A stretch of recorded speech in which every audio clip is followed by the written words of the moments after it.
This is Channel 2 News, coverage you can count on. We continue to ask these questions, and he just skirts around the issue. And these people could not have said anything really that's going to make this crowd happy. That is the most important. Senator Dean Heller and Congressman Mark Amodei held another town hall meeting today where they faced a pretty angry crowd of constituents. And that is our Channel 2 News big story at 5 o'clock. Well, many groups have been calling for a town hall style meeting since the congressional session started, back in January. That's right. Good evening, I'm Kristen Remington. And I'm Landon Miller. Thank you for joining us. And the two Republicans took the stage today, answering questions from healthcare to the environment. Paul Nelson was at today's town hall and joins us live in the studio with more. So, Paul, how did this meeting go? Well, that all depends on who you ask, Landon.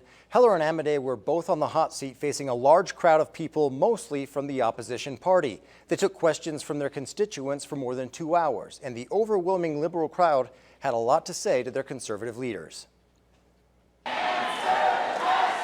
Senator Dean Heller and Congressman Mark Amodei may have walked into a hornet's nest at this town hall meeting, starting with the very first question. Why not meet with Merrick Garland and give him an up or down vote? Well, we follow the Biden rule. We follow the Biden rule in the United States Senate.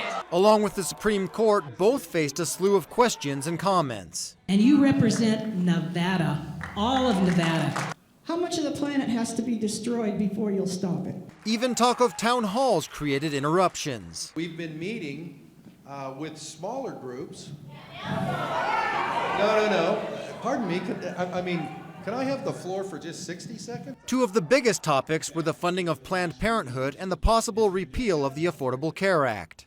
I would not be alive if it wasn't for the ACA. Your access to health care through that plan may change, but it is my opinion that it's not, I repeat, not going to go away. You know, we're afraid. Please, we need to stop us.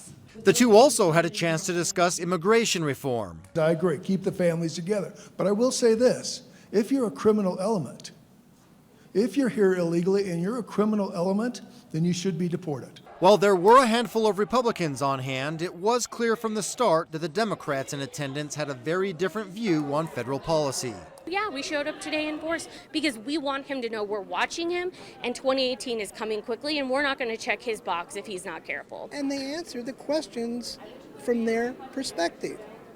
And I think that's what we need to hear. And if you don't like it, I'm sorry, it's their opinion, it's your opinion. Heller says he thinks things like Planned Parenthood funding, the environment, and public lands should all be left in the hands of the state, not the federal government, and like you might imagine, most of the crowd disagreed with that too. Covering the big story live in the studio, Paul Nelson, Channel 2 News. All right, Paul, thanks. And outside